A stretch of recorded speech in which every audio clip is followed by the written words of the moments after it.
হ্যাঁ, আমি আল্লাহর রহমতে ভালো আছি। আপনাকে অসংখ্য ধন্যবাদ। এবং যারা শুনছেন তাদেরকে সালাম জানাই। আসসালামু আলাইকুম। এমনিতে ধরেন আপনাকে আপনার বিরুদ্ধে মব হয়েছিল, অনেক রকম সংকট আপনি পার হয়েছেন, সেগুলো তো কি কিছুটা স্তিমিত হয়েছে এখন? স্তিমিত হয়েছে বললে ঠিক বলা হবে না, কারণ আমি গত কয়েকদিন নিজেই কিছু কথা বলিনি, কম কথা বলেছি। কারণ আমি দেশে ছিলাম না, আমি একটু বাইরে ছিলাম, আমি থাইল্যান্ডে ছিলাম। যে কারণে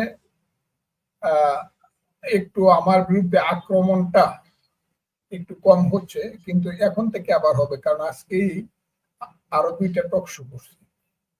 কারণ আমি সিদ্ধান্ত নিছি যে এখন থেকে আবার কথা বলবো, আর কথা বললে পরেই এখানে পাল্টা কথা আসবে। যারা আমার কথায় যারা ক্ষতিগ্রস্ত হবে বলে মনে করে তারা আমার বিরুদ্ধে কথা বলবে, এটাই স্বাভাবিক। এবং কথা বলুক, আমি এটাই চাই, কারণ আমি তো জীবিত মানুষ, আমি তো মৃত মানুষ না। কথা বলুক, আমি এটাই চাই। এটা কিরকম কথা? কেউ কথা বললেই তার বিরুদ্ধে নানান শক্তি লেলিয়ে দেয়া হয়, এটা কিরকম? এরকম একটা পরিস্থিতি কি বাংলাদেশে আগে কখনো ছিল? আপনাকে বলি, ইসলাম নামে দল করে যারা, তারা এত অসভ্য ভাষা ব্যবহার করতে পারে, এত কুৎসিত ভাষা ব্যবহার করতে পারে, মানে এত অশ্রাব্য ভাষা ব্যবহার করতে পারে, এটা আমার নিজের উপরে যদি আঘাত না আসতো আমি এটা বুঝতাম। আমি নিজের জীবনে এত বেশি নিজেকে বিক্ষুব্ধ মনে করি, যদিও তাদেরকে আমি মনে মনে মাফ করে দিই, যে একটা দেশের সমস্ত সংস্কৃতিকে তারা ধ্বংস করে দিয়েছে তাদের ভাষার মাধ্যমে। ওই যে 1 2 3 4 গাছের ডালে কাওয়া এটসেট্রা এটসেট্রা, এই শ্রেণীর সমস্ত স্লোগানগুলো, ভাষাগুলো আসছে ওই পতিতার ছেলে, ওই বেশ্যার ছেলে, ইত্যাদি ইত্যাদি যে ভাষাগুলো, এগুলো সব আসছে জামাত এবং তার পক্ষে যে শিবিরের যে আইডিগুলো আছে, এবং বিদেশে যে মহামানব 2 জন 3 জন বসে আছেন, এই মহামানবদের নিকট থেকে এই ভাষাগুলো আসছে। এটা কিন্তু বাঙালি জাতির জীবনে কোনোদিন এই ভাষা ছিল। আমরা যে স্লোগান দিছি ছাত্র রাজনীতিতে, এই স্লোগান কবিতা হিসাবে শ্রেষ্ঠ হয়েছে পৃথিবীতে। পৃথিবীর 10টা স্লোগানের একটা স্লোগান হয়েছে তোমার আমার ঠিকানা পদ্মা মেঘনা জল।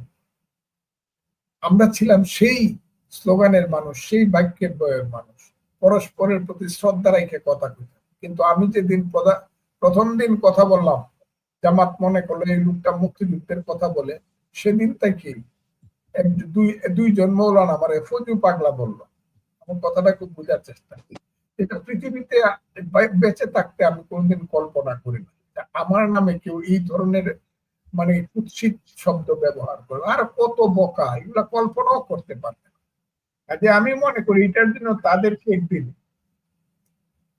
একদিন খেসারত দিতে হবে। আমি বলছি, আমি যদি আল্লাহ আমাকে 5 বছর বাঁচায় রাখে, আমি জামাতকে এমন একটা জায়গায় নিয়ে যাব যে হাত জোর করে বলতে হবে যে আমরা আপনার বিরুদ্ধে যে কুৎসিত ভাষাগুলো ব্যবহার করছিলাম এটা আমাদের সব ভুল ছিল। আমি এখানে নিয়ে যাব। রাজনীতিতে আদর্শের সংঘাত থাকবে, স্বার্থের সংঘাত থাকবে, দলে দলে সংঘাত থাকবে, কিন্তু এত কুৎসিত ভাষা পরস্পরের প্রতি ব্যবহার কেন হবে? জি, আপনি বলছিলেন জামাতকে তারা যে সমস্ত শব্দ প্রয়োগ করেছে আপনি মনে মনে মাফ করে দিয়েছেন। না, মাফ করে দিছি না, আমি সবই মাফ করে দিই। কেন দিই জানেন? আমরা একটা হতভাগা জাতি। আমি কারণ আমার দেশের সন্তানদেরকে যারা নষ্ট করছে তাদেরকে আমি মাফ করি। ওকে ওকে, তাহলে আপনি দেখুন কালকে গতকালই নিউ ইয়র্কেই আপনার জামায়াতের আমির শফিকুর রহমান তিনি মুক্তিযুদ্ধে তাদের যেই ভুল হয়েছে সেটার জন্য নিঃশর্ত ক্ষমা চেয়েছেন। আপনি নিশ্চয়ই দেখেছেন, এটির ব্যাপারে আপনার প্রতিক্রিয়া কি? এটা হলো গরু মেরে জুতো দানের মতো কথা। একটা বাঘ বিধি বাঘ ধারায় আমাদেরকে ক্লাস 7 8 বলতো ভাব সম্প্রসারণ করো, গরু মেরে জুতো দান। এরা কি? আমার সন্তান আপনি খুন করছেন, আমার মেয়েকে ধর্ষণ করছেন, আমার বাড়িঘর পুরো সরকার করছে, আমার হাজার বছরের মুক্তিযুদ্ধের আকাঙ্ক্ষার সঙ্গে আপনি বিশ্বাসঘাতকতা করছেন, আপনি বাংলাদেশটাকে বঙ্গোপসাগরেরও বেশি রক্তে রক্তাক্ত করছেন। সেই লোকটি আপনি আমেরিকাতে গিয়ে বলেন 47 থেকে 24 পর্যন্ত যা হয়েছে যদি ভুল হয়ে থাকে যদি, তাইলে আমরা ক্ষমা প্রার্থী। আরে বেটা, জনাব কি তার নাম, ডাক্তার শফিকুর রহমান, দেখলে তো মনে হয় একবার আমার দাদার বয়সে, আসলে তো আমার 10 বছরের ছোট। আপনি মাপ চাইলেই কি না চাইলেই কি, মাপ তো দোষ তো করে গেছে আপনার পূর্বপুরুষেরা, আর কি মাপ চাইছেন তাইলে বলেন। 71 সনে আমরা অপরাধ করেছিলাম, 71 সনে আমরা মুনির বুদ্ধিজীবীদেরকে হত্যা করেছিলাম, 71 সনে আমরা হাজার হাজার রাজাকার আলবদর সৃষ্টি করে পাক বাহিনীকে মানুষের দুয়ারে দুয়ারে নিয়ে গিয়েছিলাম, লাখ লাখ মানুষকে হত্যা করতে সহযোগিতা করেছিলাম। এইটার ব্যাপারে আমাদেরকে মাফ করেন। মনে হয় যে সাধারণ আমাদের সাথে তারা, সে তো অসাধারণ, মানে অমার্জনীয় অপরাধ। এটা তাদের কাউন্সিল দায়িকা সারা পৃথিবীর কাছে মাপ চাই, মানবতার কাছে মাপ চাইতে। কি কয় এইসব মা, এটা কি ডংডাঙ্গের ব্যাপার নাকি? আপনি আমার সন্তানকে হত্যা করছেন হাজারে হাজার, আচ্ছা আমাদের যদি কোনো ভুল হয়ে থাকে মাফ করে দিয়ে, এগুলো তো হইলো মানুষের সাথে আরো ঠাট্টা মশকরা করে।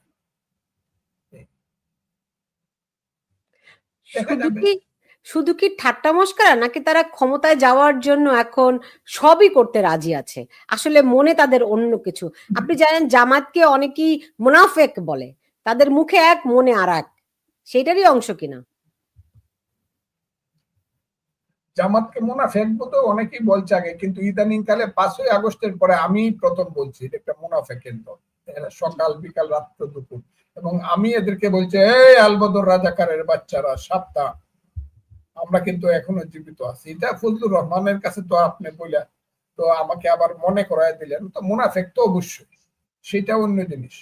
এবং তাদের রাজনীতির ভুল পাকিস্তান আমল থেকে শুরু হয়েছে, তারা পাকিস্তানকে সমর্থন করতে পারে নাই, পাকিস্তানের আন্দোলনকে সমর্থন করে নাই, তারা বাংলাদেশের মুক্তি সংগ্রামের স্বাধীনতা সংগ্রামকে সমর্থন করে নাই, মুক্তিযুদ্ধের শুধু বিরোধিতা করছে না, তারা ছিল সবচেয়ে বড় হত্যাকারী, জালিম, ফেরাও। কাজেই আমি তাদেরকে চিনি, এবং তারা যে আগামীতেও দেশটাকে এটা বাংলাদেশ রাখতে চায় না, তারা যে এটাকে পূর্ব পাকিস্তান বানাইতে চায় এবং তাদের পূর্ব পরাজয়ের প্রতিশোধ নিতে চায়, এইটা এখন ক্লিয়ার হয়ে গেছে। যে কারণে আপনি বলতেছেন তারা ক্ষমতায় যেতে চায়, ক্ষমতায় গেলে তো ইলেকশনে যাবে, ইলেকশনে গেলে এদের ভোট আরো 1% 2% কমবে, কেউ জামানত বাঁচাইতে পারবে না। বাংলাদেশের অবস্থাটা এইরকম। কিন্তু তারা ক্ষণে ক্ষণে এমন কিছু চক্রান্তমূলক কাজ করেছে 5ই আগস্টের পরে, যে একদম এসিলেন্ট থেকে ইউনো থেকে ডিসি আর ওসি থেকে এসপি থেকে দৈরে একবার সবকিছু মিলে দিলে তারা বিভিন্ন জায়গাতে তাদের কিছু, বেশিরভাগ জায়গাতে তাদের অসংগত লোকজনকে বসায় রাখছে। আর তাদের কাছে এত পয়সা পাতি আছে, এত কি বলবো, এটা অবৈধ টাকা, এদের টাকা কোত্থেকে আসলো? মোল্লা মুন্সিরের টাকা আসে কোত্থেকে? এটা প্রথমে জোগাড় করছে মুক্তিযুদ্ধের পরে গোলাম আজম সাহেব সহ যারা ওই বিদেশে গিয়ে বাংলাদেশের বিরুদ্ধে অপপ্রচার করছে যে বাংলাদেশ হিন্দুদের দ্বারা কবলিত হয়ে গেছে, এটা হিন্দুস্তান হয়ে গেছে। এরা ওই সৌদি আরব সহ বিভিন্ন জায়গা থেকে টাকা উপার্জন করছে, সবকিছু মিলে টিলে তারা ওখান থেকে টাকা বিদেশের এই ভিক্ষার টাকা উপার্জন করছে, ধর্মের নামে টাকা উপার্জন করছে, বিদেশ থেকে সাহায্য আনছে, সেই সব টাকা নিজেদের ফান্ড করছে, ব্যাংক করছে, ইন্স্যুরেন্স কোম্পানি করছে, তারপরে হসপিটাল করছে, তারা হাউজিং ব্যবসা করছে। এইভাবে সমস্ত টাকাটাকে তারা কুক্ষিগত করিয়া এখন তারা হইল রাজনৈতিক দল হিসাবে তারা সবচেয়ে বড় টাকার খনি তাদের কাছে। কাজে এই টাকাগুলো ব্যবহার করেও কিছু ভোট টোট পাবে। আর যদি কোনো দল যদি ক্ষমতায় না যায়, ধরেন বিএনপিও যদি ইলেকশনে না যায়, কোন দল যদি ইলেকশনে না যায়, শুধু একা জামাত ইসলাম এবং তার সহযোগীরা যায়, তাই তো তারাই পাশ করবে। কিন্তু বিএনপি গেলে, আওয়ামী লীগ তো যাবেই না, অন্য যে কোনো দল গেলে জামাত ইসলামী দেশে ক্ষমতায় যাবে। আল্লাহর রহমত, আল্লাহ আছে, কিন্তু আল্লাহ সর্বশ্রেষ্ঠ, আল্লাহই ক্ষমতা এবং সম্মানের মালিক। কিন্তু কোনোদিন জামাত পাবলিকের ভোটে ক্ষমতায় যাবে না, ইনশাল্লাহ, আমি এটা কয়ে দিলাম, কোনোদিন না। এই দেশে, মুক্তিযুদ্ধের দেশে জামাত, তাইলে এটাকে পূর্ব পাকিস্তান বানাইতে হবে, আর আমরা যত মুক্তিযোদ্ধা আছি সবাই মরে যেতে হবে, বাস দ্যাটস অল। এরা কিভাবে আপনারা কি চিন্তা করেন জামাত ক্ষমতায় যাবে? বলে তো যে তারা নাকি সব বন্দোবস্ত পাকা করে ফেলেছে, যদি দেশে নির্বাচন হয় তাহলে জামাত ক্ষমতায় যাবে, মানে সেই ইঞ্জিনিয়ারিং, সেই মেকানিজম তাদের করা হয়ে গেছে যদি নির্বাচন হয়। না, যদি মেকানিজম হয়, নির্বাচন হলে জামাত ক্ষমতায় যাবে না। যে নির্বাচন বিএনপি যদি যায়, ধরেন আওয়ামী লীগ তো যদি না যায়, বিএনপি যদি যায়, অন্য কেউ না গেল, শুধু বিএনপি গেলেই জামাত এবং ওই যে মোল্লা মুন্সিরা বা ওই যে ইসলামের নামে যারা ব্যবসায়ী দল করে, 10-15টা সিট পাবে, ম্যাক্সিমাম 20টা। জামাতের চেয়ে স্বতন্ত্ররাই সিট বেশি পাবে, যারা মুক্তিযুদ্ধের নামে ইলেকশন করবে। অনেক মানুষ মুক্তিযুদ্ধের নামে ইলেকশন করবে স্বতন্ত্র, তাতেও জামাতের চেয়ে বেশি ভোট পাবে। এমনিতে ধরেন এরকম কি কোনো পরিকল্পনা আছে যদি নির্বাচন হয়? আপনারা অনেক লোক বলছেন যে নির্বাচন করবে, সেরকম পরিকল্পনা কি আপনাদের আছে কোনো? নির্বাচন হলে জি, যদি নির্বাচন হয়, আপনি বলছেন যে অনেক মুক্তিযোদ্ধা নির্বাচন করবে মুক্তিযুদ্ধের নামে, এরকম কোনো পরিকল্পনা কি আছে নাকি আপনাদের? পরিকল্পনা আমার হোক বা না হোক, পরিকল্পনাটা আসে বাস্তব প্রেক্ষিত থেকে। বাস্তব প্রেক্ষিতটা হলো বিএনপি আর জামাতের মধ্যে যখন ইলেকশনটা হবে, আওয়ামী লীগ যখন ইলেকশনে আসবে না, তখন এই দেশে বাঙালি জাতীয়তাবাদ, মুক্তিযুদ্ধ এবং এই দেশের অসাম্প্রদায়িক ধর্মনিরপেক্ষ রাজনীতির কথা, মুক্তিযুদ্ধের কথা বলে লোক দাঁড়াবে। এটা আমি না করলেও কোনো কাজ হবে না, এই ফোর্স দাঁড়াবে। বুঝতে পেরেছি। এমনিতে ধরেন এখন ইলেকশনের যে আলাপ করতেছেন, আপনার কি ইনফরমেশন ইলেকশন ওই 12ই ফেব্রুয়ারি 2026 সনে হয়ে যাবে, এটা কি মনে করতেছে? আমি তো ইলেকশনের আলাপ করাটাকে পণ্ডশ্রম মনে করতেছি। আর ইলেকশন যদি করতে পারে, তারা প্রথম চাইবো ওই যেমন আজকে দেখলাম পত্রিকায়, কালকে চাইছে জামাত আর এনসিপি। এটাই তো ইউনূস সাহেবের নিজস্ব দল। জামাত হইলো তার গার্ড, আর এনসিপি হইলো তার সন্তান। তারা বলতেছে যে আগে গণভোট হবে। কি গণভোট হবে? যে ওই যে জুলাই সনদকে সংবিধানের উপরে স্থান দিতে হবে। তাহলে সংবিধানের উপরে স্থান দিতে গিয়ে যদি জুলাই সনদের উপরে গণভোট করে, তাহলে তো এটা বাংলাদেশ হইল। কারণ 72-এর সংবিধান তো গণভোট করে তারা বাতিল করতে পারে না, বা অর্ডিন্যান্স করবে, তাও রাষ্ট্রপতি করতে পারবে না। ইউনূস সাহেব যাতে অর্ডিন্যান্স করে, ইউনূস সাহেব কি অধিকারে, কনস্টিটিউশনের কোন আর্টিকেল অনুযায়ী প্রধান উপদেষ্টা অর্ডিন্যান্স জারি করবে? না, এটা করতে হবে তাকে নাকি 5ই আগস্টের বিপ্লব ক্ষমতা দেয়। বিপ্লব ক্ষমতা দিলে বিপ্লবী সরকার করেন নাই কেন? সেদিনেই বিপ্লবী সরকার করতেন। গণতান্ত্রিক সরকার, সাংবিধানিক সরকার করে এখন 1.5 বছর পরে এসে বলেন বিপ্লবী সরকার করে দেখেন।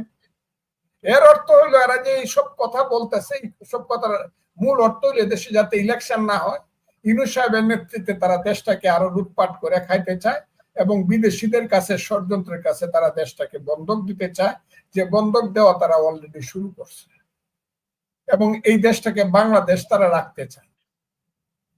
এ হলো ব্যাপার। জি, আপনি আপনি নিশ্চয়ই দেখেছেন যে দুজন উপদেষ্টাকে পদত্যাগ করতে বলেছিলেন ডক্টর ইউনূস, এরকম খবর পত্রপত্রিকায় বেরিয়েছে। তো উপদেষ্টাদের মধ্যে বিভিন্ন রকম অন্তর্দ্বন্দ্বের কথাও শোনা যাচ্ছে। তো এই এই সরকার কি খুবই চরম অস্থিরতার মধ্যে আছে বলে বোধ করছেন? আমি একটা কথা বলি, যারা উপদেষ্টা হয়েছে তাদের বিরুদ্ধে আমি কোনো কথা বলতে চাই না, কিন্তু কিছু কিছু উপদেষ্টা হয়েছে, এরা উপদেষ্টার ব্যাগ বওয়ার যোগ্যতা নাই। যে 2টা ছেলের কথা বললেন, এরা 1500 টাকার চাকরি পেলে এরা খুশি হতো। এখন কয় না, আইলরে ভাই কলির কাল, ছাগলে চাটে বাঘের গাল। ঘটনা প্রবাহে এরা একটা ওর মধ্য দিয়া মন্ত্রী হয়ে গেছে, যারা মন্ত্রীর পিয়ন হইতে পারত। এইসব ছেলেগুলা সচিবালয়ে ঢুকতে পারতো না, টিকিট পাওয়ার, সচিবালয়ের পারমিশন পাওয়ার যোগ্যতা ছিল না এইসব ছেলে পেলেদের। এরা এখন মন্ত্রী। এইসব কথা আমাকে জিজ্ঞাসা করার, মন্ত্রিত্ব ছাড়বে কেন? প্রয়োজনে জীবন দিয়ে হইলে মন্ত্রী থাকার চেষ্টা করবে। এরা আইন বুঝে না, আদালত বুঝে নাকি নিয়ম বুঝে নাকি রুল বুঝে, কিছুই বুঝে না। কাজে এইসব ছেলে পেলে মন্ত্রিত্ব ছাড়বে কি ছাড়বে না, জনগণ যেদিন সারাইতে চায় সারাইয়া ফেলবে, এবং সেই দিন হইল কিয়ামতের সময় এসে যাবে সব। কিরকম? এরা কি মন্ত্রিত্ব ছাড়বো কি ছাড়বো না, ছাড়বে না। এরা করলে আবার জামাত এসে করবো এদেরকে বাদ দিতে হইলে আরো 7 জনকে বাদ দেন, এগুলা কই একটা পেস লাগায় রাখবো। আর ইউনূস সাহেব তো সেই খেলোয়াড়, যে খেলোয়াড় হইলো আমি সবসময় বলি, হাকিম হইয়া হুকুম করো, পুলিশ হইয়া ধরো, সর্প হইয়া দংশন করো, উজা হয়ে যান। কাজে সেই খেলোয়াড়ের হাতে যখন খেলা আছে, সে তো চাবে যে এইসব পেস পোস্ট লাগাইয়া রাষ্ট্র ক্ষমতায় দীর্ঘ সময় থাকতে। আর ইলেকশন আগে চাইবো গণভোট, গণভোট হইলে ইলেকশনের দরকার কি, জাতীয় সংসদ ইলেকশনে। যদিও আমি জানি বিএনপি কিছুতেই রাজি হবে না, আর বিএনপি যদি গণভোটে সাধারণ ইলেকশন নির্বাচনের আগে যদি রাজি হয় নভেম্বর ডিসেম্বরে, তাইলে বিএনপি আমার মনে হয় না বিএনপি রাজি হবে। আর বিএনপি রাজি না হইলে তারা করতে পারবে, যদি করে আমার মনে হয় না। এটা দেখা যাক। অর্থাৎ ইউনূস সাহেব চক্রান্তমূলক ভাবে 26 সনের ফেব্রুয়ারি মাসের ইলেকশনটাকে ডিলে করার জন্য এবং না করার জন্য এইসব বাহানা করতেছে, এইসব ছেলে পেলে এবং জামাতকে দিয়ে। এটা বাহানা। তো বিএনপি কি সেটা বুঝে? বিএনপি কি সেটা বুঝে? কে বিএনপি? বুঝে, একটু পরে বুঝে, কারণ বড় দল তো, একটু পরে বুঝে। মানে আর কত পরে, মানে এখনো পরে হয়েছে কিনা? সালাউদ্দিন সাহেব বলছে না যে আমরা মানি, এইসব মানবো না আমরা, ওই যে নির্বাচনের ব্যাপারে কিছু কথা বলতে বলে এইসব আমরা মানি বলছে, কিন্তু খুব অন স্পট রিঅ্যাকশন দেখাইছে। তাকে সেলিউট করাই দরকার, এটা সাধারণত করে না, কিন্তু মানে স্পন্টেনিয়াস রিঅ্যাকশন না করলে, হ্যাঁ, শুধু সবসময় মানে দেখি করে কি, এটা আপনি গল্পটা বোধহয় জানেন, যদি গল্পটা অনেকে জানে। ওই যে চোর ঘরে ঢুকছে, মালিক চোখ বুঝে আছে, বলে দেখি শালাই করে কি। এই অবস্থাটা পরে শেষ পর্যন্ত চুরি করে চলে যাবে, কিন্তু পরে আর ধরতে পারবে না। আমি তাই মনে করি চোর ওই দেখি শালাই করে কি একবার দুইবার কইলাম, কিন্তু পরে কিন্তু চোরকে ধরে ফেলানো। তো বিএনপি কি আপনার মনে হয় চোর ধরতে পারবে, নাকি দেখি না কি করে এই অবস্থায় আছে? দেখি না কি করে এই অবস্থায় আছে, কারণ বিএনপি মনে করতেছে যেহেতু ইলেকশন করলে এখন আওয়ামী লীগ নিশ্চিন্ত ভাবে আমরাই রাষ্ট্র ক্ষমতায় আসবো, আচ্ছা কোনোভাবে ইলেকশনটা করা যায় কিনা পিঠ চাপড়ায়া, এটা বিএনপি মনে করে, যে কারণে অনেক কিছু বিএনপি ছাড় দিতেছে বলে আমি মনে করি। তাহলে এত কিছু ছাড় দেওয়ার কথা, কারণ সব ওই যে জুলাই সনদ যেটা হয়েছে, জুলাই সনদটা এটা বাংলাদেশের মুক্তি যুদ্ধের পক্ষের মানুষ কিন্তু একসময় থ্রো করে দিবে, আমি কথাটা বললাম, ছুঁড়ে ফেলাই দিবে মুক্তিযুদ্ধের পক্ষের মানুষ। কারণ এখানে অটোমেটিক্যালি 57% মানুষ বাদ পড়ে গেছে। যে 25টা দলে ভোট মানে দস্তখত করছে, সেই 25টা দলে ভোট পাইছে, সর্বশেষ ভোট পাইছে 43%। আর যাদেরকে বাদ দিছে, যারা দস্তখত করে নাই, তাদের পক্ষে ভোট ছিল 57%। কাজে এখন পর্যন্ত কিন্তু ইউনূস সাহেবের বা জুলাই সনদের পক্ষে কিন্তু মেজরিটি পিপল আসে না। আর এখন তো যদি জিজ্ঞাসা করে ভোটে যায়, ওই যে গণভোট করবে, গণভোট করলে তো সালাউদ্দিন সাহেব বাছায় দিছিল ইউনূস সাহেবরে, যে যেদিন পার্লামেন্ট ইলেকশন হবে সেদিন গণভোটটা দিলে পরে সব মানুষ তো আসবে, কাজেই একটু ভোট পাবে। আর এমনি আলাদা গণভোট করলে আগে 2% মানুষ সেন্টারে যাবে, আর অন্য মানুষ আইব খিলাইবার লাগে। কারণ এই জুলাই সনদ কেউ সমর্থন করে না বাংলাদেশে, কেউ না। তো বিএনপি তাহলে এই কাজগুলি কেন করছে? তারা কি মনে করছে ওই যে মাথায় হাত বুলিয়ে আপনি যেটা বলছেন, এরকম করে তারা নির্বাচন করাতে পারবে? না, এটা তো একটা বড় দায়িত্বশীল দল বিএনপি। আমি একটা কথা বলি, দায়িত্ব, তারা মনে করে শেষটা দেখি না কি হয়, শেষটা দেখি। আবার বিএনপির বিরুদ্ধে যখন স্লোগান দেয়, তারেক রহমান সাহেবের বিরুদ্ধে বা দেশ নেত্রীর বিরুদ্ধে যখন স্লোগান দেয়, বা জিয়াউর রহমানের ছবি যখন পোড়ায়, তখন তো আবার বিএনপি লাখে লাখে আবার দাঁড়ায় দাঁড়ায় বলেও জামাত শিবির রাজাকার, এই মুহূর্তে বাংলা রিয়েকশনও দেখায়। কিন্তু বিএনপি রিঅ্যাকশনটা একটু কম দেখায়, কারণ তারা তো বড় দল, তারা মনে করে ইলেকশনটা হইলে পরেই আসুক না, রাষ্ট্রযন্ত্রটা আমাদের হাতে আসুক। এই কারণে একটা ধৈর্যের একটা পরিচয় দিচ্ছে বিএনপি, এটা আমি মনে করি। জি, এমনিতে সালাউদ্দিন আহমেদ বলেছেন যে এ মাসের মধ্যেই তারা 200 আসনে প্রার্থী চূড়ান্ত করে ফেলবে। তো আপনি কি এবার বিএনপির প্রার্থী হবেন? আমি একটা কথা বলি, আমি তো বিএনপি করি, যদিও আমাকে সাসপেন্ড করছে। কথাটা কি বুঝতে পারছেন? আমি ইলেকশনে বিএনপি দল যখন আছে, প্রার্থী তো হইতেই পারি, প্রার্থী কেন হব না? আমি তো মনে করতে ইলেকশন নিয়ে আলোচনা করাটাই বাতুলতা, ইলেকশনটা হবে না তো। এবং আমার ধারণা ইউনূস সাহেবের অধীনে ইলেকশনই হবে না, এটা হলো আমার ধারণা। ইউনূস সাহেবের অধীনে কোনো ইলেকশন হবে না। কিন্তু আপনার দল তো 200 প্রার্থী চূড়ান্ত করেও ফেলছে, সেই 200-র মধ্যে কি আপনি আছেন? আপনি কি বিএনপির টিকিট পাবেন? বিএনপি, আমি বিএনপির টিকিট পাবো তো এটা আমি ধারণা করি না। যদি না পান সেই ক্ষেত্রে কি আপনি স্বতন্ত্র হবেন? সেটা ইলেকশন, যদি না পাই কথাটা কেন আসবে? আমি তো পাবো, আমি জানি তো আমি পাবো। আপনি পাবেন। তারেক রহমানের সঙ্গে কথা হয় আপনার? যেহেতু আমাদের নেতার প্রয়োজনে কথা হয়, আচ্ছা, যখন প্রয়োজন মনে করে তখন, আমিও যখন প্রয়োজন মনে করি কথা বলার চেষ্টা করি।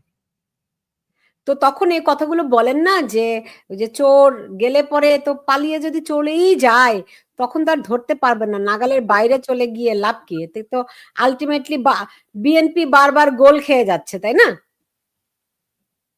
শুনেন, প্লেয়ার যত ভালোই হোক, ধরেন এক সময় সেই প্লেয়ার যখন গ্যালারিতে থাকে, হায়ার এ প্লেয়ার, তার আর কিছু খেলাতে কিছু বলার থাকে, দর্শক হিসাবে থাকে। আমরা তো এখানে এক্সিকিউটিভ কেউ না, এক্সিকিউটিভ হলো স্থায়ী কমিটি। বিএনপি স্থায়ী কমিটি সিদ্ধান্তে সবকিছু, সেন্ট্রাল কমিটি ডাক, আমরা হইলাম উপদেষ্টা। যখন চেয়ারপারসনের মনে করে যে কারো উপদেশ নেওয়া দরকার, নিতে পারে, আর 7 বছরে একবার না নিলে তো কিছু বলার নাই। We are not executive. কাজে আমার বলার যেটা কথা সেটা আমি খুব সাহসিকতার সঙ্গে টেলিভিশনে বলি, আপনাদের সাথে বলি না কোনটা, সবই তো বলি। কিন্তু বলা উচিত ছিল ফোরামে, যেহেতু ফোরাম পাচ্ছি না, কাজে এখানে বলতে হয়। এবং এখানেও যে বলি, আমি জিনিসটাকে রেকটিফাই করার জন্য বলি। কেন বলি আপনাকে বলি, বাংলাদেশটাকে যদি বাঁচাইতে হয়, দল অনেক থাকবে, কিন্তু বিএনপি আওয়ামী লীগ দুইটা দল থাকতে হবে, অথবা বিএনপির আদর্শ এবং আওয়ামী লীগের আদর্শে দুইটা দল থাকতে হবে। বিএনপির আদর্শ হইল সেন্ট্রাল রাইট, আওয়ামী লীগের আদর্শ ছিল সেন্ট্রাল মিডল। কিন্তু আওয়ামী লীগ নিজেকে নিজে ক্ষতিগ্রস্ত করছে 15 বছরের প্রশাসনে। কাজেই এইখানে আরেকটা, ওই যে বারবার আমি বলতেছি, এখানে মুক্তিযুদ্ধের পক্ষে একটা শক্তি দাঁড়াবে। কেন আমি বলছি আপনি শুনেন, দল ধ্বংস হয়ে যেতে পারে। মুসলিম লীগ এক সময় ছিল, পাকিস্তান সৃষ্টি করছে, 23 বছর ক্ষমতায় রয়েছে, কিন্তু মুসলিম লীগ এখন বাংলাদেশে আব্বাজান ডাকলেও কেউ একটা ভোট দিবে, দল থাকে না। ধরেন মনে করেন আওয়ামী লীগও একদিন থাকবে, তো কিন্তু জাতি হিসাবে, আমার কথা নাহলে ভুল বুঝাবুঝি হবে, জাতি কিন্তু থেকে যাবে। জাতি মানে বাঙালি জাতি, আর বাঙালি জাতি থাকবে কিয়ামত পর্যন্ত। বাংলাদেশ না থাকলেও বাঙালি জাতি থাকে, কারণ বাঙালি জাতির কোনো দেশ ছিল না, যুদ্ধ করে আমরা দেশ সৃষ্টি করছি। যেমন ইহুদিদের কোনো দেশ ছিল না, আন্তর্জাতিক ভাবে সিদ্ধান্ত করে একটা রাষ্ট্র হয়েছে ইসরায়েল। বাঙালি জাতির আমরা একটা রাষ্ট্র করছি, সেই রাষ্ট্রটা নাও থাকতে পারে, কিন্তু বাঙালি জাতি থাকবে। আর বাঙালি জাতি থাকলে বাঙালির সংগ্রাম থাকবে, বাঙালি রাজনৈতিক দল থাকবে। এটা আওয়ামী লীগ থাকবে নাকি হাসিনা থাকবে, নাও থাকতে পারে। এটা সলিমুদ্দিন কলিমুদ্দিনও বাঙালি জাতির দল করতে পারে, এবং যে দল এই দেশে থাকতেই হবে। যেমন মুসলমান থাকলে ইসলামিক দল থাকবে, ঠিক তেমনি 92% মুসলমানের, 90% মুসলমানের দেশে ইসলামিক দল থাকবে, এটাই স্বাভাবিক। 99% বাঙালির যা দেশে একটা দল থাকবে। কাজে বাঙালি জাতিকে বলতে চাই, আপনি আপনারা রাজনৈতিক দল হিসাবে বাঙালি জাতীয়তাবাদের দলটা কিন্তু সাংঘাতিক ভাবে এই দেশে প্রয়োজন। রিয়েল বাঙালি জাতীয়তাবাদ, মুক্তিযুদ্ধ, গণতন্ত্র, ধর্মনিরপেক্ষতা, মানুষের পেটের ভাত, পরনের কাপড় এবং মুক্তিযুদ্ধে যারা বিশ্বাস করে, ৩০ লক্ষ শহীদের রক্তের প্রতি যাদের আনুগত্য এবং শ্রদ্ধা আছে, ২ লক্ষ মা বোনের ইজ্জতকে যারা মনে করে আমার মায়ের ইজ্জত, তাদের একটা রাজনৈতিক দল থাকা উচিত। আর বিএনপির মতো একটা সেন্ট্রাল রাইট দল থাকা উচিত, যেমন কনজারভেটিভ। অনেকেই তো বলে, ফজলু ভাই, অনেকেই তো বলে যে আপনি মুসলিম লীগের কথা বললেন, তো বিএনপি ধীরে ধীরে মুসলিম দিকে অগ্রসর হচ্ছে, তার পরিণতি মুসলিম লীগের মতো হয় কিনা? কারণ যে ভুল একের পর এক বিএনপি করছে, অনেকেরই শঙ্কা শেষ পর্যন্ত বিএনপির ভাগ্য মুসলিম লীগের মতো হয় কিনা। ভুল বিএনপি রাজনৈতিক দল হিসাবে হয়তো বা দুই একটা সিদ্ধান্তে ভুল হইতে পারে, কিন্তু আমি মনে করি বিএনপি খুব ধৈর্য সহকারে আগাচ্ছে। যেমন বিএনপি কতগুলো ব্যাপারে আপনি দেখেন খুব সুদৃঢ় এবং সঠিক সিদ্ধান্ত নিচ্ছে। ১ নম্বর হইল ৭২-এর সংবিধান ছুঁড়ে ফেলে দিব। ওই আপনি যেখানে বসে কথা বলতেছেন, আমি খুব বাজে কথা বলি, এই কথাটা আর এখন বলি না। আগে বলতাম কেসকি বান্দির পুতের নাম সুলতান খান, এই কথাটা আর এখন বলি না। ওই আপনাদের দেশ থেকে যে বিদেশিদেরকে পাঠাইছে, নাগরিকদেরকে পাঠাইছে, ওখানে আপনি যেখানে কথা বলতেছেন, আমেরিকা, এই যে ১৯ জন বিদেশি রবার্ট ক্লাইভের সন্তানেরা যারা আমার দেশকে যারা ধ্বংস করতে চাইছিল, বিএনপি কিছু কিছু ব্যাপারে কিন্তু সাংঘাতিক বাধা দিছে। যেমন ৭২-এর সংবিধান, এই সংবিধান আমরা ছুঁড়ে ফেলে দিব না। ২ হলো শাহাবুদ্দিনের মতো রাষ্ট্রপতি যেখানে আছে সেখানে তাকে আমরা কিছুতেই ছড়াইতে দিব না। মব জাস্টিসের মাধ্যমে শাহাবুদ্দিনের মতো এই দেশে করতে দিব না।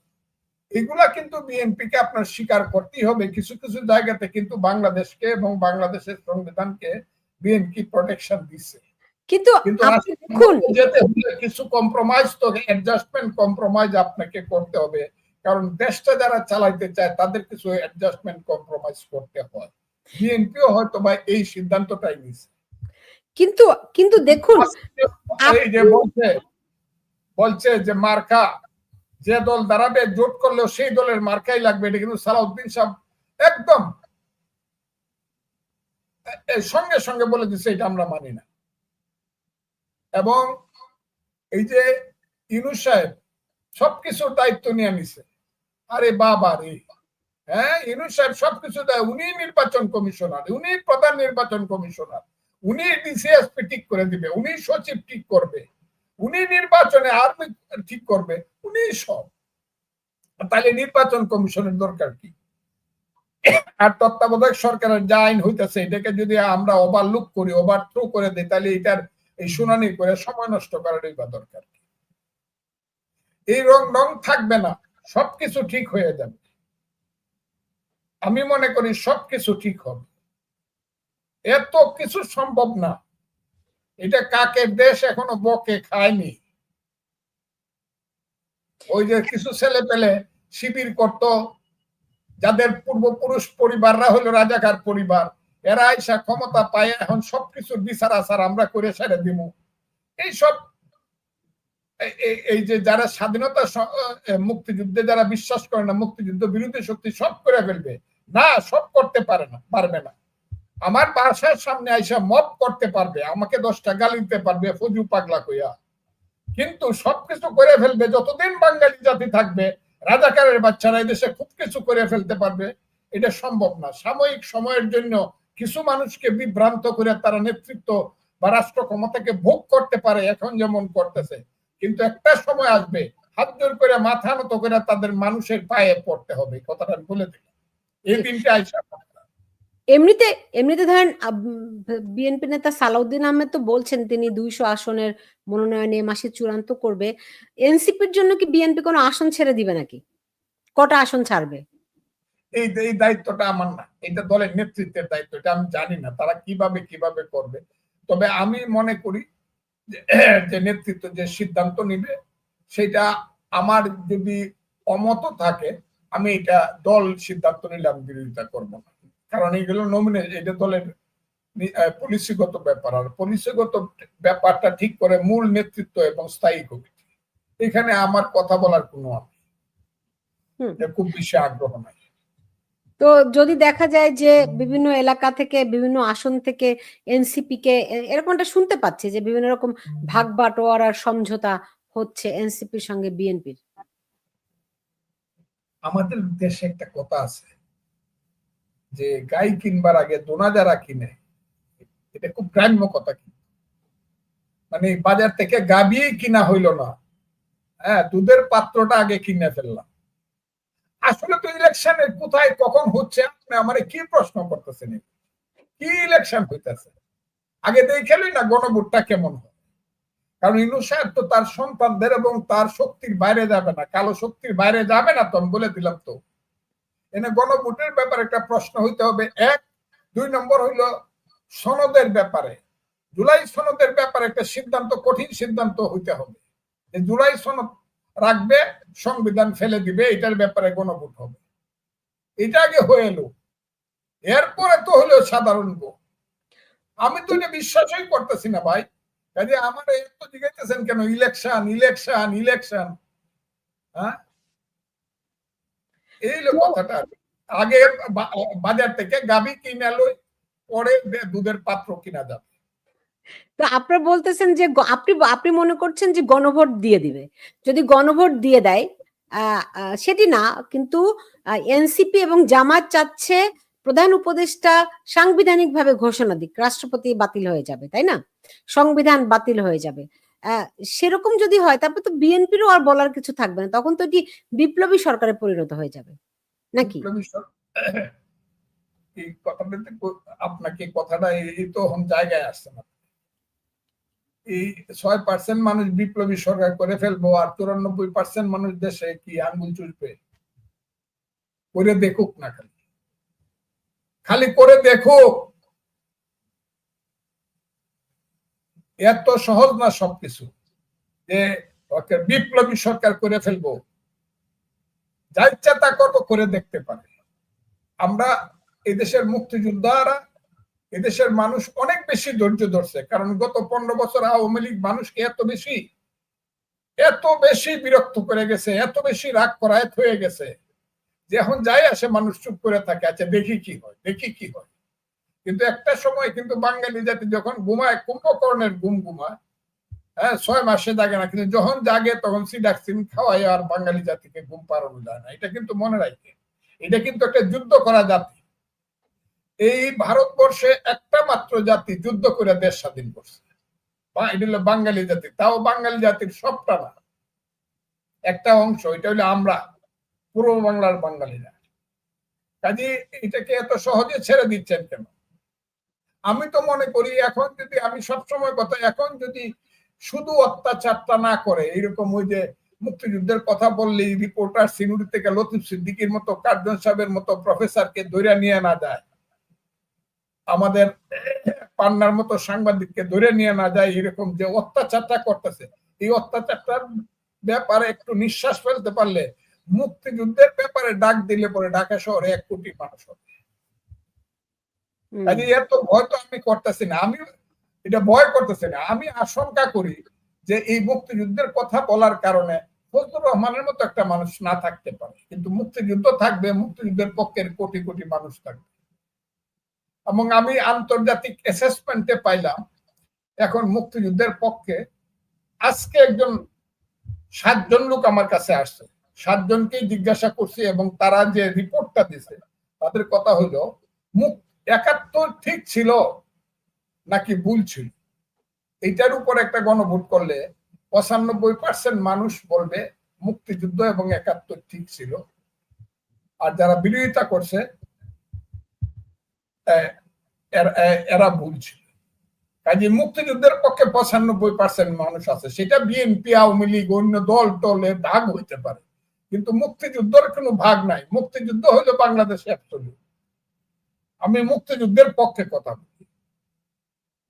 এইটা হারাইতে পারবে না জামাতে, জামাত টামাত মিল্লা, রাজাকাররা মিল্লা, স্বাধীনতা এটা হারাইতে পারবে না মুক্তিযুদ্ধকে। এটা আপনি ডরায়েন না সুলতান আপা, মুক্তিযুদ্ধকে হারাইতে পারবে না। এত সোজা না। জি। ধরেন আপনি দেখুন যে আওয়ামী লীগকে তো তারা আওয়ামী লীগ ইদানিং আমরা দেখি যে ছোট ছোট ছোট না বেশ বড় বড় মিছিলই কিন্তু এখন তারা করছে এবং সাধারণ মানুষও তাদের মিছিলে যুক্ত হচ্ছে। আপনার বিবেচনায় এই মিছিলগুলো করে তারা কি অ্যাচিভ করছে? সুপার স্ট্রাকচারে দেখলে এটা দেখা যায় যে একটা প্রতিবাদ হচ্ছে বা আওয়ামী লীগ আসতেছে বা আসার চেষ্টা করতেছে, সুপার স্ট্রাকচার। কিন্তু ইনফ্রাস্ট্রাকচারে দেখলে পরে আপনি যে গাছ থেকে ফল খাইবেন সেই গাছ, সেই বীজটা কিন্তু দেশের মাটিতে লাগাইতে হবে, নিজের মাটিতে লাগাই, না হলে অন্যের বাড়িতে মানে বীজ ফলাইয়া আপনি ফল খাইতে পারবেন। সংগঠনটা যদি আপনি যদি এখানে আছে understanding feelings realisation theory and practice, এগুলো অনেক কথা আমি বলতে চাই না। এই সংগঠন যদি না থাকে, সেই সেই সুপার স্ট্রাকচারে ওই যে মিছিল করা হইতে পারে, শুরু হইলো অপিনিয়ন শুরু হইলো, কিন্তু এটাতে খুব বেশি হয়ে যাবে এটা মনে করি, আমি এটা মনে করি না। শুধু কিছু দৌড়ায় কিছু ছেলে মিছিল করলো বা একটা একদিনে 10,000 লোকে মিছিল করলো দৌড়াইয়া 10টা পয়েন্টে, এতে খুব কিছু হয়ে যাবে। কারণ এইটা ওপিনিয়ন ফরমেশনের ব্যাপারটা হলো মূল। মানে থিওরিটা হবে আসল, থিসিসটা হবে আসল, আপনার এখানে অর্গানাইজেশনটা হইলো আসল। অর্গানাইজেশন হিসাবে তখন একটা মানে আপনি একটা জেলায় যাবেন, একটা থানায় যাবেন, প্রকাশ্যে একটা মানুষও তো বলে না আমি আওয়ামী লীগ করি, আমি আওয়ামী লীগের নেতা, একটা মানুষও বলে। কথাটা কি আপনি বুঝতে পারছেন? জি, বুঝতে পেরেছি। এমনিতে এমনিতে আপনি জানেন যে এই নির্বাচনে আওয়ামী লীগকে বাদ রাখার সব চেষ্টা এই সরকার করছে বলে অভিযোগ রয়েছে। অন্যদিকে বিদেশিদের কাছ থেকে চাপ রয়েছে আওয়ামী লীগকে নিয়ে বা একটা ইনক্লুসিভ নির্বাচন করার। যদিও প্রেস সেক্রেটারি শফিকুল আলম বলেছেন যে তাদের উপর কোনো চাপ নেই। তো আওয়ামী লীগকে বাদ রেখে কোনো নির্বাচন হলে আপনার কি মনে হয় সেই নির্বাচন কোনো ভালো নির্বাচন হবে? না, এটা ওই 14, 18, 24-এর মতো না হইলেও এর কাছাকাছি একটা নির্বাচন হবে। মানুষ বলবে এইটাও নির্বাচন হয় নাই, কারণ মানুষের কোনো ইন্টারেস্ট থাকবে না। মানুষ বলবে এই যে দেখেন, আমি কালকে দেখলাম যেন আর্জেন্টিনার ব্রাজিলে খেলা হইতেছে ফ্রেন্ডলি ম্যাচ, দুইটাই বিশ্ববিখ্যাত টিম, কিন্তু খেলা হইতেছে ফ্রেন্ডলি ম্যাচ। ফ্রেন্ডলি ম্যাচ যখন হয় তখন মানুষের কোনো ইন্টারেস্ট থাকে না দেখতে, কিন্তু কম্পিটিটিভ ম্যাচ যখন হয় তখন মানুষ খেলা দেখতে যায়। যখন জামাত এবং বিএনপি দুই গ্রুপে ইলেকশন হবে, মানুষের অতটা ইন্টারেস্ট থাকবে না। যেমন বিএনপি ইলেকশনে যখন যায় নাই বা জামাত যায় নাই, আওয়ামী লীগ বা জাতীয় পার্টি ইলেকশন করে কিন্তু জোর করেও তাদের নিজেদের মানুষকেই সেন্টারে আনতে পারে।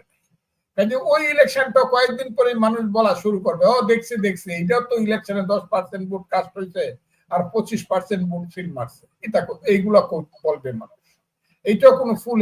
এবং বিএনপির জন্য সবচেয়ে, বিএনপির জন্য যত কথাই বলুক, মুখ লুকায় বলুক আর প্রকাশ্যে বলুক, যে যত কথাই বলুক, বিএনপির বলা উচিত হলো সব মিলায় ইনক্লুসিভ ইলেকশন করো, তাতেও বিএনপি ক্ষমতা আসবে এবং এক্সক্লুসিভলি বিএনপি 5 বছর রাষ্ট্র ক্ষমতা ভালোভাবে চালাইতে পারবে।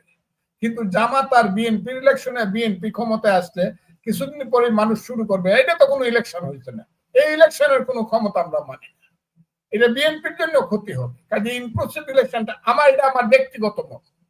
ইনক্লুসিভ সেটা আওয়ামী লীগ না, আওয়ামী লীগের ইলেকশন করতে দিলে আওয়ামী লীগের বড় বড় নেতারা আসতে পারবে, যে যারা লন্ডন থেকে বক্তৃতা করে না, বড় বড় কথা কয়, ওরা এসে নিজের মাঠে দাঁড়াইলে মানুষ কি করবে এটা আমি জানি। কিন্তু ধরেন, কিন্তু বিএনপি তো আওয়ামী লীগকে বাদ দেওয়ার কারণে বিএনপি তো এটা প্রশংসাই করেছে, তারা তো কোনোভাবে বলছে না যে ইনক্লুসিভ নির্বাচনের কথা। কোনটা? মানে বিএনপি তো, আপনি যেটা বলছেন বিএনপি তো সেই কথাটা বলছে না।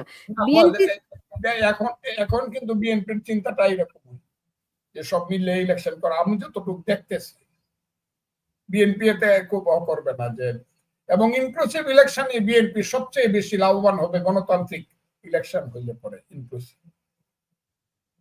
কিন্তু বিএনপি তো সেরকম কোনো আওয়ামী লীগ নির্বাচনে আসুক এরকম তো কোনো কথা, কোনো রকম ভূমিকা তো রাখছে না, বরং আওয়ামী লীগ মাঠে ঘাটে নামলে পরে বিএনপি তাদেরকে প্রতিরোধ করছে।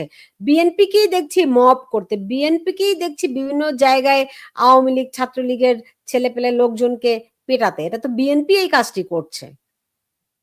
আপনি তো বিএনপি কে গত 15 বছরে এহেন কোনো দুষ্কর্ম নাই যা বিএনপির উপরে করেন নাই। তার এরকম তো পিটিয়ে মারে নাই। পিটিএ মার গুম করে ফেলছেন, আর কি করতেছেন? পিটিএ মারে ফেলানো ভালো, কবর দেওয়া যায়, মা গিয়া কান্নাকাটি করে কবরে যাইতে পারে। কিন্তু আপনি যে ইলিয়াস আলীকে পাওয়া যাচ্ছে না, ইলিয়াস আলীর স্ত্রী তো এটাও বলতে পারছে না তার সন্তানদেরকে চলো তোমার বাবার কবরে গিয়া দোয়া করি, ঈদের দিন বলতেও পারে না, আবার এটাও বলতে পারে না যে সে জীবিত। এই যে গুম তো হত্যা করার চেয়েও পাপ। আচ্ছা, ধরেন ইলিয়াস আলীর প্রসঙ্গ যখন তুললেন, এই যে সেনা কর্মকর্তাদের যেই বিচার প্রক্রিয়া শুনতে হবে, আমার কথাটা শুনতে হবে। বলুন, কি লাভ হইল? গুম করাটা কার কি লাভ হইলো? আমাকে হত্যা করাটা কি লাভ হইলো? অনন্তকাল আমার নামটা থেকে যাবে পৃথিবীতে হত্যা করলে। ক্ষুদিরামরে ফাঁসি দিলেই, একটা বাচ্চা ছেলেরা ফাঁসি দিলেই সবকিছু ব্রিটিশের শাসন থেকে যাবে, তা তো না। কিন্তু ক্ষুদিরামের একটা গানই তো সারা পৃথিবীতে একবার বিদায় দেমা ঘুরে আসে, এটা তো সারা পৃথিবীতে ক্ষুদিরামকে বাঁচায় রাখে। মুক্তিযুদ্ধকে হত্যা করে ফেলবেন বললেই তো মুক্তিযুদ্ধ হত্যা হয় না। যখনই আসে একটি ফুলকে বাঁচাবো বলে যুদ্ধ করি, তখন তো মুক্তিযুদ্ধ বারে বারেই জীবিত হয়ে ওঠে। কাজে আপনি যে বারবার বলতেছেন আওয়ামী লীগও তো কামটা খুব ভালো কাম করে, মহান কাজ করে নেয়, হাজার হাজার লোককে জেলখানায় রাখছে, লাখ লাখ কর্মীর নামে জেলে আছে। আপনি যে দেশে বসে আছেন, এই দেশে আমি গেছি আমার মেয়ে ভর্তি করাবার জন্য, আমি টেলিভিশনে দেখি আমার নামে রাষ্ট্রদ্রোহ মামলা। বাংলাদেশে আইলেই কইছে ফজলুর রহমানকে যেখানে পাওয়া যায় ধরো। আমি বাঁচবো এটাই তো ছিল না। 7 মাস আমি ওতে ছিলাম, নির্বাসনে ছিলাম। আমি আসছি এখানে, সুপ্রিম কোর্টে আমাকে বেল দেওয়ার কথা বলছে, তারপরে জজ কোর্টে যাওয়ার পরে জজ আমাকে সুপ্রিম কোর্টের অর্ডার ভায়োলেট করিয়া আমাকে জেলখানায় নিয়ে জেল খাটাইছে, রাষ্ট্রদ্রোহ মামলা দিয়েছে। আমি কিসের রাষ্ট্রদ্রোহী? আমার কথাটাই বললাম। আমি বছরের পর বছর বাড়িতে যেতে পারছি না। এখন কেমনে বলেন যে আমরা আওয়ামী লীগ করে বিয়ের মতো, মেয়ের বাড়ির শ্বশুরের মতো কই মুজে বিয়ে সব আসেন একসাথে বৈশা খাই? কেন বলবো? কেন আওয়ামী লীগ এই কাম করলো? আওয়ামী লীগ তো কেবল মুক্তিযুদ্ধের ভিতর দিয়ে আসছে। ভুল ত্রুটি যাই হোক, আওয়ামী লীগ যা করছে, এই যে হাইব্রিড আওয়ামী লীগাররা, এটা তো সহ্য করার মতো না। সালমান রহমান কে আওয়ামী লীগের? ফারুক খান কে? আনিসুল হক কে? কবে রাজনীতি করছে? এই যে ছেলেটা কি তথ্য প্রতিমন্ত্রী ছিল, ওকে বাংলাদেশে? এরা কারা? এরা আওয়ামী লীগেরই বাকে। এই যে আওয়ামী লীগের লক্ষ লক্ষ কর্মীকে এখন এতিম বানায়া এই জেলখানায় ভরে দিয়া এখন খেতে আইলে ঘুমায়, না হয় নৌকায় নৌকায় ঘুমায়, না হয় ঢাকা শহরে এসে বস্তিতে থাকে। এটা আওয়ামী লীগেরই সবচেয়ে বড় ক্ষতি হয়েছে। আর বিএনপি কে বলেন, বিএনপি কেন আওয়ামী লীগকে এখন করবো না? বাইসা পড়েন আমার কাছে, কেন বলবে? বিএনপি এর উপরে তো অত্যাচারটা আপনি কেন খালেদা জিয়াকে জেলে নিচ্ছেন? দেশনেত্রী খালেদা জিয়া, তার বয়স কত ছিল? 3 বারের প্রধানমন্ত্রী একজন ভদ্র মহিলা, কয় টাকা? 2 কোটি টাকার জন্য জেলে নিয়ে গেছে। ধরেন এটা উনি চুরি করছে, বাটপারি করছে, এই দিকে আমি গেলামই না। খালেদা জিয়ার মতো ভদ্র মহিলাকে এইভাবে কি জেলখানায় নিয়ে ওই পুরান একটা জেলে একা একা একজন মেয়ে লোক সাথে দিয়ে রাখতে দেওয়া উচিত হয়েছে? এগুলো কেন করছে? কাজে এইগুলো তো তারা ভুলবে না। কেন? এখন আওয়ামী লীগও তো ভুলে নাই, তাদের উপর 21 আগস্টের গ্রেনেড হামলা বলেন, তাদের উপরও তো কম অত্যাচার হয় নাই, তাই না? বিএনপি করে নাই। এটার জন্য তো তাদের শাস্তি হয়েছে। তারা তো এই 15 বছর জেলে ছিল। তারেক রহমান গ্রেনেড ইয়ে থেকে সারা পেয়ে গেছেন, তাই না? এখন আমরা শুনতে পাচ্ছি সালাউদ্দিন আহমেদ বলছেন নভেম্বরে তারেক রহমান আসবেন দেশে। আপনার কাছে কি মনে হয় আসবেন? তারেক রহমান কি নভেম্বরে দেশে আসবেন? সালাউদ্দিন আহমেদ তাই বলেছেন। আমি বলতে, এটা হলো তারেক রহমান সাহেবের সিদ্ধান্ত এবং দলের সিদ্ধান্ত। এটা আমি বলতে, এত উপরের কথাটা আমি বলতে পারি এটা আমাকে। তবে আমি চাই তারেক রহমান সাহেব দেশে আসুন, এবং আমি এটাও মনে করি 5ই আগস্টে হাসিনা সরকার চলে গেছে, 7ই আগস্টে উনার দেশে আসা দরকার ছিল।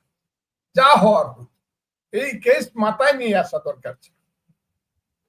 আমি মনে করি উনি থাকলে এই দেশে অনেক কিছু, অনেক সমস্যার সমাধান, এত কিছু চক্রান্তকারীরা ইউনূস সাহেবের নেতৃত্বে করতে পারত না। স্বাধীনতা বিরোধী শক্তি এত বেশি শক্তিশালী হইতে পারত, এটা আমি মনে করি। এখন আপনার কাছে কি মনে হয় যে ধরেন বিএনপি কি এরকম ভাবছে কিনা তারা এনসিপির সঙ্গে জোট করলো, তারা ক্ষমতায় যাবে আর জামাত ইসলামী হবে বিরোধী দল? এটা বিএনপি এটা কি এমনটা ভাবছে? এটা আমি সমর্থন করি না। কিরকম? হয়তো বা আমি দলের বিরুদ্ধে যাব না, কিন্তু ওই যে বিএনপি সরকারের দল আর জামাত বিরোধী দল, তাইলে কিছুদিন পরে এটা ইরানের মতো ঘটনা ঘটবে।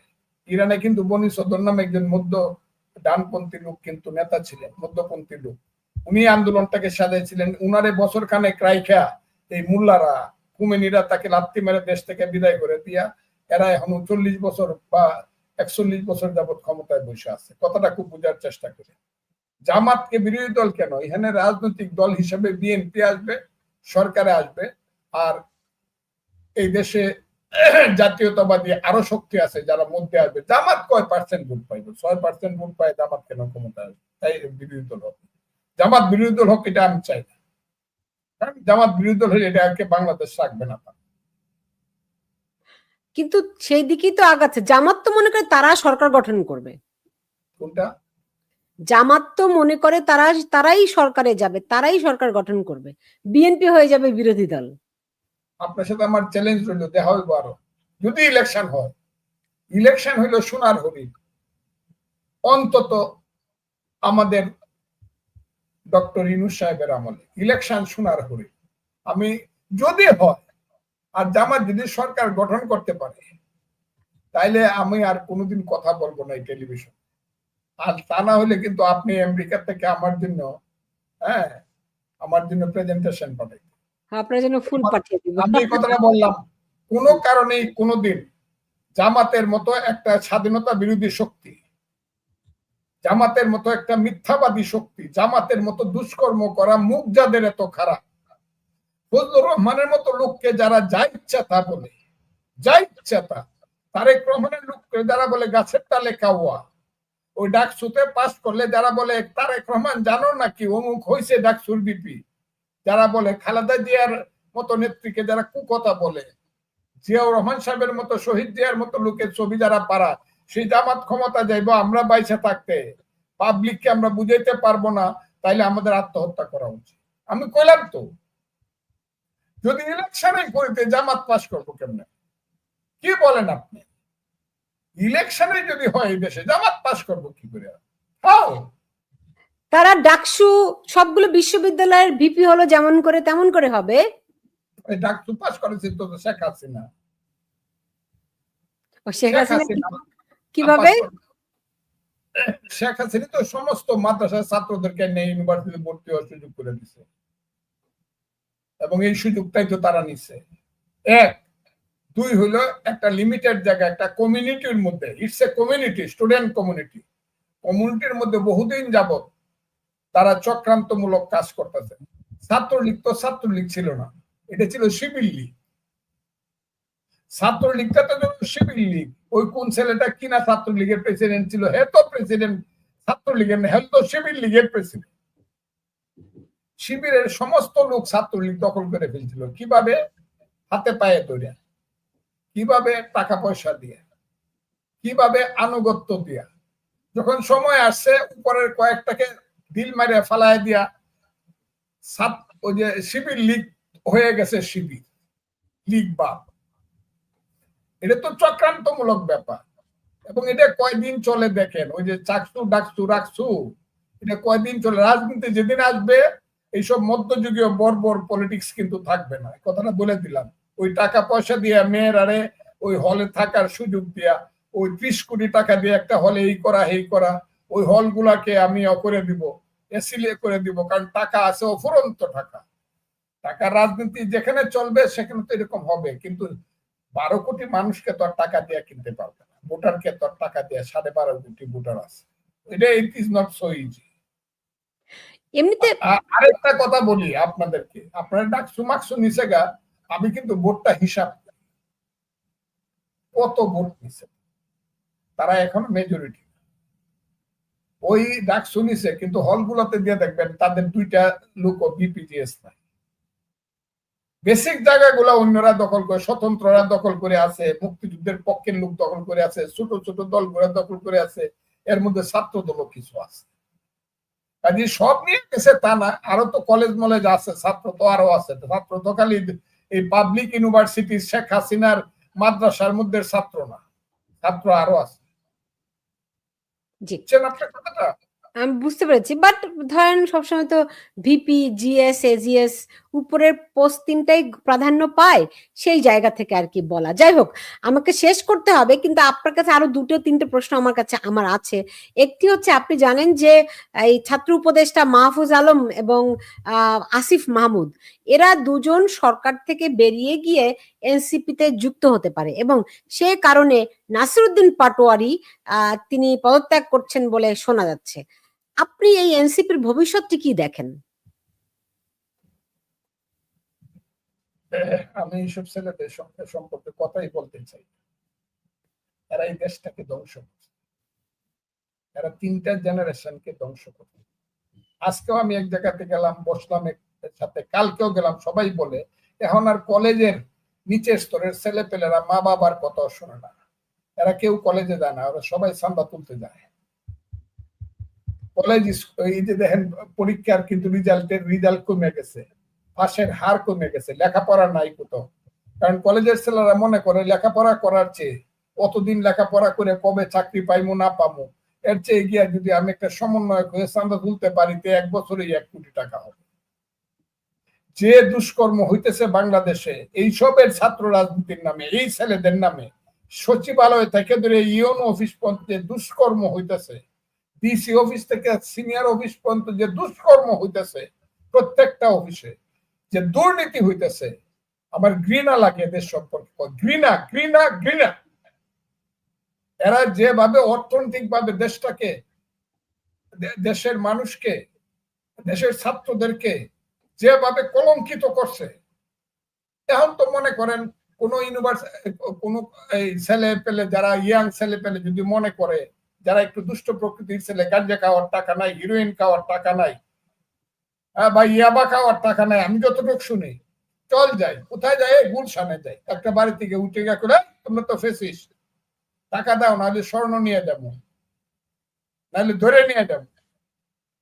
পুলিশ গেলে কয়ে বেটা আমরা হইলাম মোমো, আমরা হইলাম এনসিপি, আমরা হইলাম এই, আমরা হইলাম সেই, টাকা নিয়ে আসে, শেষ করে দিছে এই সমাজকে, ধ্বংস করে। আর কিছু না পাইলে অন্তত দারোগা সাহেবের সাথে মিল করিয়া একটা মিথ্যা মামলা দিয়া 300 আসামি দিয়া 3 কোটি টাকা কিভাবে রোজগার করা যায় এই চেষ্টা করে। কাজে এইসব ছেলে পেলেদের সম্পর্কে আমাকে জিজ্ঞান, যদি দিন আসে, আমি এদের জন্য দোয়া করি, আল্লাহ এদেরকে বাঁচায় রাখুক, আমি দোয়া করি এরা আমার সন্তানের সমান, কিন্তু এরা এই সমাজে মুখ দেখাইতে পারবে না, প্রকাশ্যে এই সমাজে এরা চলতেও পারবে না, কেউ নবডি। এই ছেলেরা এত নিজেদের সর্বনাশ করছে, ওদের মা বাপের সর্বনাশ করছে, এই দেশের ছাত্রদের সর্বনাশ করছে, দেশের সর্বনাশ করছে। এরা ছিল এক সময় সাহসী ছেলে, মনে করতাম ফিডেল ক্যাস্ট্রো, চে গুয়েভারা, এরপরে দেখলাম বাবা রে, 10 টাকা বাদ পাইতো না, এখন 10,000 টাকা দিয়া, 1 কোটি টাকা দিয়া গাড়ি চলে, 100 কোটি টাকার মালিক হয়েছে। এইসব ছেলে পেলে সম্পর্কে আমাকে কি জিজ্ঞাসা করে না? আমরা তো ছাত্র রাজনীতি করে আসছি এই দেশে, দেখা যাবে তো।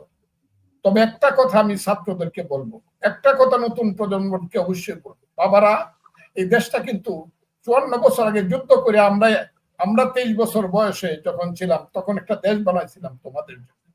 সেই বাংলাদেশটা কিন্তু এখন ধ্বংস হয়ে যাচ্ছে, বাংলাদেশের পরাধীন হয়ে যাচ্ছে।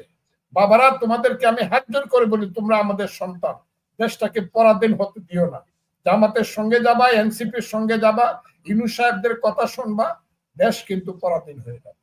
আমি বলে দিলাম, অলরেডি চক্রান্তমূলক ভাবে চট্টগ্রাম চলে যাচ্ছে, পার্বত্য চট্টগ্রামে ষড়যন্ত্র হচ্ছে, আমাদের সেন্ট মার্টিন দ্বীপে স্টিমার লাগিয়ে গেছে, আরো অনেক চক্রান্ত হচ্ছে।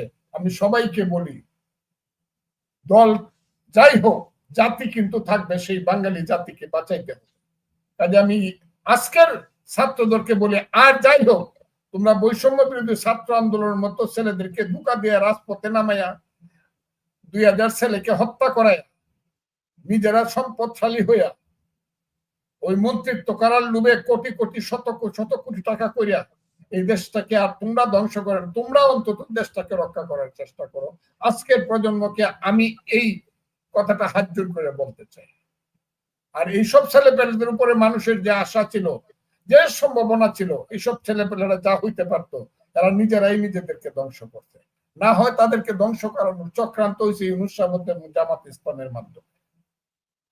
আমার তো মনে হয় না ইউনূস সাহেবদেরকে ডাইকে নিয়ে একদিন একটা সুপরামর্শ দিয়ে বলছে যে বাবারা, তোমাদের উপরে নির্ভর করে কিন্তু আমি দেশে আসছিলাম, আমাকে তোমরাই বসাইছিলাম, তোমরা কিন্তু এই কাম করো না, এইসব চান্দাবাজি, দান্দাবাজি, মব জাস্টিস, আরো কি করে, এইগুলো আমার হাতে কাগজ আছে, কাগজ। এই কারণে আমি বলতেছি, এগুলো কইলে আপনি আমার বোন, আপনার লজ্জা হবে, এই কারণে আমি বলবো না। এরা আরো কি করে এগুলো আমি বলবো না, কিন্তু একদিন কিন্তু মানুষে বলবে, প্রকাশ হবে। কাজে এদের প্রশ্ন করে না, এদের উত্তর আমি দিতে, এরা মন্ত্রী হইলো না, এরা বাসার চাকর হইলো, এগুলো নিয়ে আমার কোনো মাথা ব্যথা নাই। এরা কে পদাইতে নাসির কি না কি নাম বলে, এই ছেলেটার বাড়ি নাকি কোথায় হাজীগঞ্জের শাহরাস্তি, চাঁদপুরে। আমি দেখলাম এনে শাহরাস্তি আর হাজীগঞ্জের মানুষ বলে দিল যাতে এই দেশে না আসে, এবং he will not able to go his country, go his village. এটা দেখি আমি, কারণ ওখানকার আমি উপজেলা চেয়ারম্যান 5 বার যে হয়েছে, তাকে সে বলছে তারা আমি চিনতাম না, পরে চিনছি, সে কে আমরা জানি। 2500-2000 ভোট পেলে আমি জানি এই যে মহান নেতারা যাদের নাম টেলিভিশনে বড় করে বলে ইউনূস সাহেব, বড় করে বলে ইউনূস সাহেবের মাথার উপরে উঠে নাচে যে সব ছেলেপেলেরা, এরা 200 ভোটও পাবে না একটা এলাকাতে এমপি ইলেকশন দাঁড়িয়ে একা একা। এরা এখন কেউ কোন যাচ্ছে ওই জামাতের কাছে, ওই যে জামাত বলি তো ফেলছে, হ্যাঁ, শিশুকালই বাপের গালে চড় দেওয়ার চেষ্টা করে না, বাপের চেয়ে বড় হওয়ার চেষ্টা করে। এখন আবার দেখতেছি আমাদের দলের সাথে গিয়ে বিতেছে, দুইটা একটা সিট দেন, না হলে আমরা বাঁচি কেমন। কথাটা কি বুঝতে পারছে? এরা যেভাবে দুর্নীতিটাকে জাতীয়করণ করছে, কি কোন কিনা, যে কারণে মানুষ বলে, আমি বলি না, মানুষ বলে যে এর চেয়ে আগে অনেক ভালো ছিল, এর চেয়ে আগে এই যে সাদ্দামের নেতৃত্বে যে ছাত্রলীগ, এরাও ভালো ছিল। কারণ সবাই বলে ওই সাদ্দামদেরকে উপরে রাখে নিচে যে দুর্নীতিটা করছে বা অত্যাচারটা করছে, কি বাহিনী বলে, হুন্ডা বাহিনী বানাইছে, এটা সব করছে শিবিরের ছেলেরা, এরা এখন সব শিবির। তো তাদের বিচার তো কেউ দাবি করছে না, তাদের বিচার তো কেউ দাবি করছে না। এই যে তারাই তো এখন অন্যদেরকে বলছে ফ্যাসিস্ট, তারা যে অপরাধগুলো করেছে, মানে ধরেন ছাত্রলীগের ভিতরে, আওয়ামী লীগের ভিতরে থেকে তারা অপরাধগুলো করে এখন আওয়ামী লীগকে তারা ফ্যাসিস্ট বলছে, অথচ তারা যে কাজগুলো করেছে। আমি খুব ক্লিয়ারলি বলি, জি, আমাকে আপনার মাফ করতে হবে, এইসব কথা আমি সবটা বলতে হবে, একটা যার যখন সময় সে এটা করে, যার এই দেশটাকে ঠিক করার কথা ছিল, তারা এই দেশটাকে ভুল পথে রাইখা হয়ে গেছে। যারা এই দেশের মানুষকে ডাক দিছিল চলো যুদ্ধে যাই, যারা বলছিল যুদ্ধ করলে সব পাবো, তারাই তো গত 15 বছর খুব ভালো চালায় নাই দেশ। কাজে আপনি অন্যদেরকে যে বলবেন, আপনার তো সেই মুখ নাই। কিন্তু এটাও হবে, এক সময় মানুষ বলবে কিন্তু হ্যাঁ তারা ভুল করছিল, এটা ঠিক, তারা ভুল করছিল, এটা ঠিক, কিন্তু তাদের চেয়ে বেশি ভুল করছে এরা।